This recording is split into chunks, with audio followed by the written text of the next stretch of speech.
may gawing kanan ang napakalaking billboard ni Napoleon Kyle Guanzon at Job Lemuel Apostol. Nakapo ang mga bida sa Captain Barbell meets Plastic Man. Ilan lamang sila sa mahusay na akto ng Philippine Cinema. Saglit kami nag-report sa Channel 2. Nag-file na ako ng aking certification leave at umuwi na Bingkas. Sinundok ako ng aking driver habang papauwi ako sa Prime Diamond Executive Building. Nagbabasa muna ako ng Manila Bulletin. Si Patrick Nino Miguel pala ang bagong Chief Justice ng Supreme Court. Nakasisigurado akong napakadinding hamon ang kanyang harapin sa paghatol ng pantay na katarungan kung batas ng ating bansa ang pag-uusapan. Nasa may Quirino Highway na kami nang mapansin ko ang isang banner na nagpapasalamat malapit sa Brighton International School. Si Joshua Carl Basmayor pala ang bagong congressman ng Lord District of San Jose del Monte. Hindi ko sukat akalain na siya ang mananalo. May ilang mga politiko ang naipit ng nakatunggaling sa alala. Nakauwi na din ako sa wakas. Nag-almusal muna ako saglit at saka ako pumasok sa kwarto para magpahinga. Nanood muna ako ng balita. Natoon ang akong pansin sa ABS-CBN Flash Report. Sina Geneva May Vergara at Ayan sa Balingit ang nagkampiyon sa katatapos pa lamang na Asian Idol competition na pinanap sa Kuala Lumpur, Malaysia. Nakatulog na din ako sa pagod. Makalipas ang isang linggo, inumpisahan ko na din ang pagsusulat ng libro tungkol sa pag-aaral namin doon noon sa Brighton School. Naalala ko ay ang mga ingay namin sa klase, ang mga challenging na exam na aming kinaharap, mga field trip, ang clear affair at higit sa lahat ang salitang sign na nauso sa aming klase. Mag-aalas 5 na pala ng hapon. Agad kong inihanda ang Van Heusen black coat and tie na binili ko pa sa Copenhagen, Denmark. Matapos maligo, nagbihis at nagsuot ako ng 24K necklace at Rolex watch. Pumunta na din ako sa Brighton International School para sa aming grand alumni homecoming.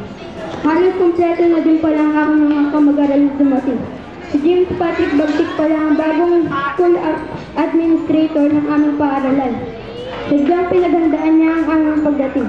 May ilan namang kami mga kamag-aral na hindi nakarating, lalo na yung mga nasa larangan ng mga politika. Kailangan kasi ng mas maigpit na seguridad kung sila ay aanyahan ng pamunuan ng sabing paaralan.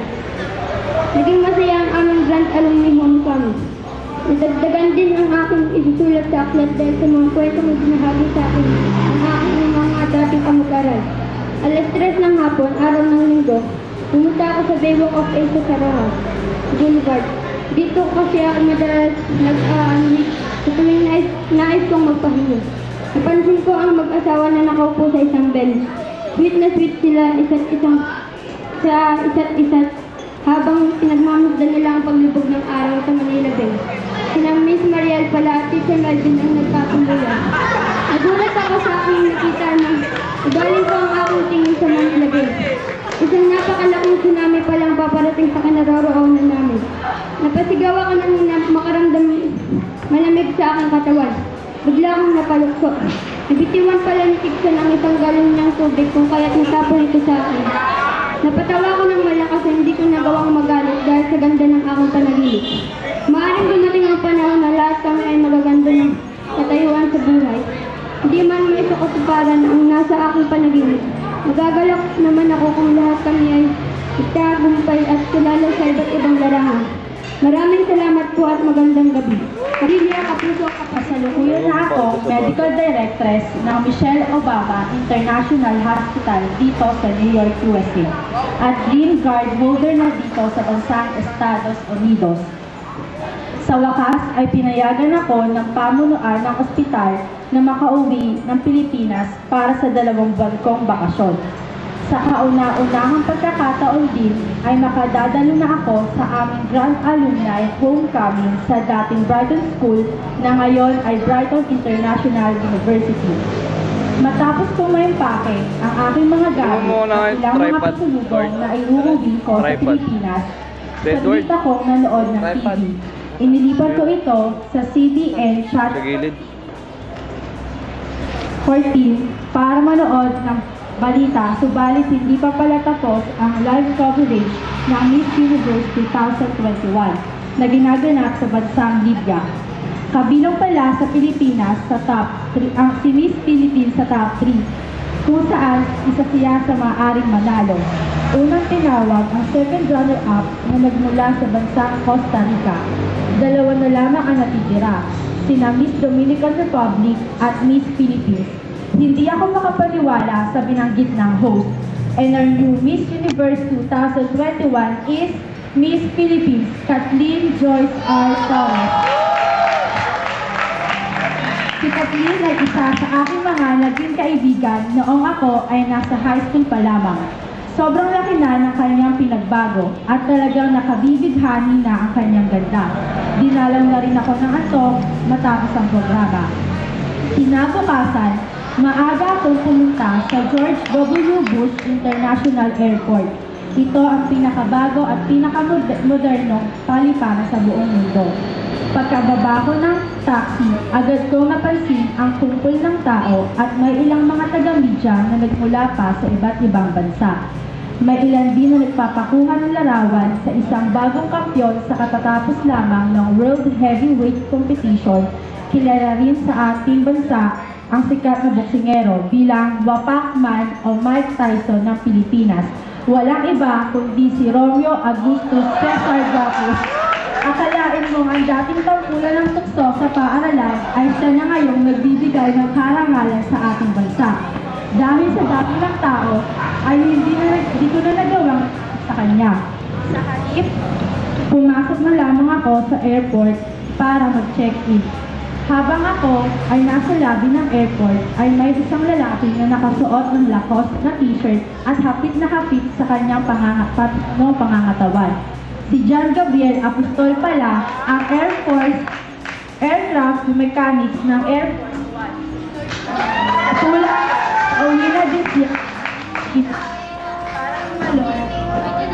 Para dumalo sa aming Grand Homecoming.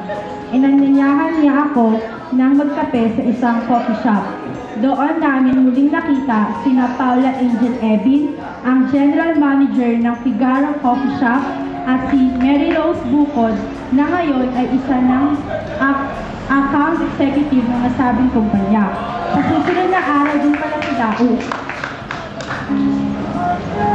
Matapos ang kamustahan at ilang kwentuhan, tungo na ako sa Gate 7 sa nasabing paliparan.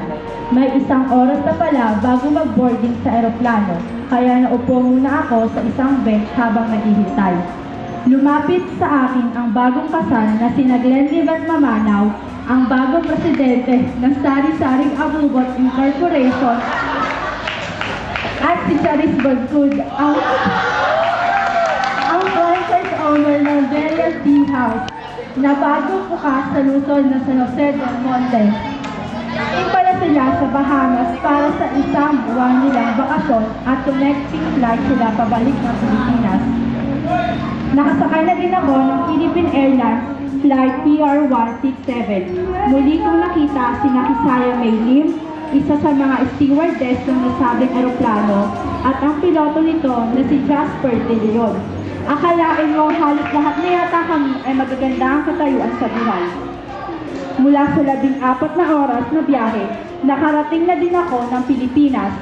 Sa bagong bukas na Francis Delgado International Airport ko, nakita si Raymond Vergara na nagkampiyon sa kakatapos pa lamang na World Sumo Wrestling Competition.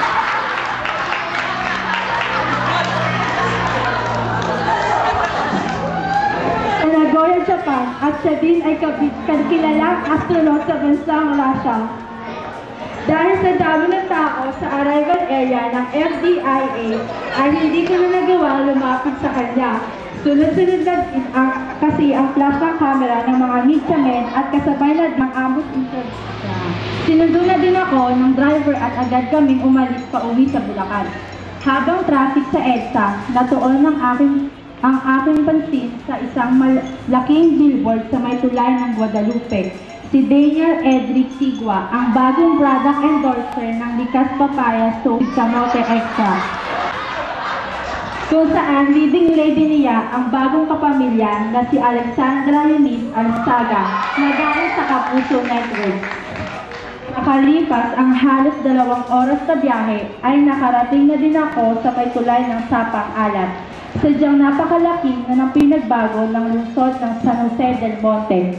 Natapos na pala ang LRT sa may Colinas Verdes sa gawing kanan at ang Brighton International University naman sa gawing kaliwa kung saan mayroon na itong 4 na gusali at hanggang ika-5 kapalapag na. Nang makarating na ako sa aming bahay sa New Corinthians Executive Village, ang dating ngayon Lourdes, agad akong pumasok sa aking silid. Binuksan ko ang aking centralized aircon, nagpatutog ng love song gamit ang bago kong Kennedy Home Theater System at saka nahiga sa airbed. Napansin ko sa sahig ang isang maliit na card. Agad akong bumangon, tumayo, kinuha ang card at binasa. May nakasulat na mga kataga, I hope to see you soon, I miss you so much, and I'm right here waiting for you. Inilapag ko ang maliit na card sa mesa na malapit sa aking laptop. Iniisip ko kung sino itong nagpadala ng card hanggang sa makatulog na ako. Alas 5 na pala ng hapon. Ngayon ko lang nabasa ang text ng aking pinsan. Iyaya niya ako na pumunta sa Buboy and Tukoy Love Live, isang kilalang sikat na comedy bar sa Sample Northwood na dating Sample Market. Makakasama ko ulit ang aking mga kaibigan noong ako ay nasa high school. Ganap na ito gabi nang may 2 pulis na nakamotorsiklo umarada sa harap ng aking bahay. Kinabahan akong bigla. Sina John Luis Cano pala ang bagong pulis ng lungsod ng San Jose del Monte at si SPO4 Mark Daniel Balgos na kilala rin bilang matapang na alagad ng batas. Kasunod nito ang isang black Mercedes-Benz. Agad dinuksan ng isang security personnel ang sasakyan. Lumabas ang aking pinsan na si Alexis Claire Garcia, ang First Lady ng lungsod ng San Jose del Monte na kasalukuyan din chairwoman ng Samahan ng Kababaihan ng mga San Joseño. At kasama ang kanyang asawa at bagong halal na mayor ng lungsod na si Jumer James Pascua. Akalain mong sila palang 2 ang nagkatuluyan at ito pala ang sinasabi niyang sorpresa na aking malalaman sa oras na uuwi ako dito sa Pilipinas. Binayaan sila ng isang malusog at na anak at pinangalanan nila James Alexis Pascua E. Garcia. Agad na kaming pumunta sa Buboy and Tukoy Love Live. Dito na kami nagkita-kita ng mga dati kong kamag-aral na sina Carla Isabel P. Cruz, ang bagong kalihim ng Department of Foreign Affairs, Maguindanao Congressman Maria Cristina Suson na napangasawa ng isa sa mga apo ng kilalang angkan ng mga ampatuan. At Basilan Congressman na sina Benaflor Rubio na napangasawa naman ang kaisa-isang apo ni Kadasi Jan Jalani. Hindi na pala ako dapat magtaka kung bakit biglang nag-impis ng seguridad ng nasabing comedy bar. Sila ay may ganap na katungkulan at lubos na ginagalang sa ating bansa. Halos sumakit ang tiyan namin kakatawa, lalo na nag-perform ang nagdidiba-dibahan at isang sikat na miyembro ng reggae diva na si Anel Oliver na mas kilala bilang Amazing Anela. Tunay na lalaki naman si Anel. Nakilala kasi siya sa husay niya sa pagganap bilang gay role sa isang palabas sa Maalaala Mo Kaya, kung saan si Miss Joan Marie Santos Forcado na ang bagong host ng nasabing programa. Dahil sa husay ni Anel sa pag-arte, itaranghal siyang 2021 Best Actor ng Star Awards for Television at kasalukuyan siyang nominated sa Asian TV Awards na gaganapin sa bansang Singapore. Natapos ang palabas ay saglit na nagpakuha ng litrato ang mga nanonood, umuwi na din kami. Araw na ng Sabado, ganap na ika-4 ng kahapon. Agad kong inihanda ang aking red backless beaded gown, 24 karat diamond necklace, bracelet at earrings na binili ko noong nagpunta ako sa bansang France. Matapos maligo ay nagpa-parlor na ako. Pumunta na agad ako sa Brighton International University, sakay ng red Porsche car. Nang makarating ako sa dating paaralang pinapasukan, malugad akong tinanggap ni Janina May Vergara, ang bagong school directress ng universidad. Isa-isa na din nagdatingan ang mga dati kong schoolmates.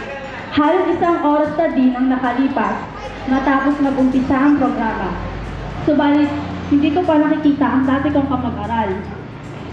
Maya-maya ay may isang lalaki tumambat sa aking harapan.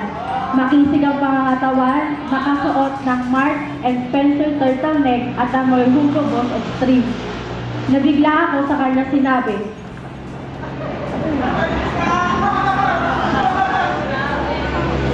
"Kay tagal kitang hinintay. As I told you, I miss you. Will you marry me?"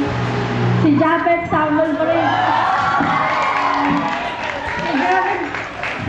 Valeriano pala ngayon ay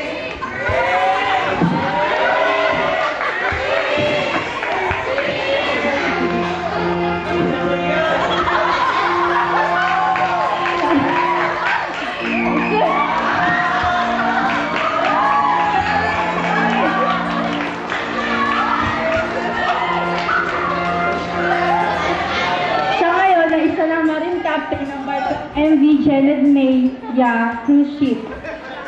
Kanyang sagutin ko na sana siya ng matamis na oo nang biglang tumama sa aking mukha ang isang bola. Nabigla ako. Dali-dali akong bumangon. Na mahimasmasan, humalakak ako ng malakas. As in malakas, nananaginip lang pala ako at hindi sinasadyang matamaan ng bola na naglalaro kong kapatid. Hay, isang napakagandang panaginip. Nakita kong naging maunlad kaming magkaklase. Makalipas ang 10 taon, sana di man eksaktong katulad ng aking panaginip. Sana tayong lahat ay biyayaan na magagandang bukas. Good luck sa ating lahat, magandang gabi.